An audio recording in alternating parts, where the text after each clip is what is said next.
বিসমিল্লাহির রহমানির রহিম। প্রিয় দর্শক, আজকে আমরা শিখব কিভাবে একটা ইমেজকে এডিটেবল ডকুমেন্টে পরিণত করতে হয়। কথা না বাড়িয়ে কাজ শুরু করি। প্রথমে আমরা জিমেইলে যাব। জিমেইলে যাওয়ার পর জিমেইল লগইন করব।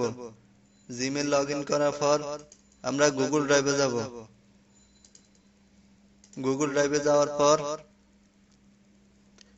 এই গুগল ড্রাইভ থেকে নিউতে ক্লিক করে একটা ফাইল নিয়ে আসবো। আমরা ওই ইমেজটা নিয়ে আসবো। এই যে আমাদের ইমেজ নিয়ে আসলাম। এবার এই ইমেজটার উপর রাইট ক্লিক করে open with document, open with Google ডকসে আমরা ক্লিক করব।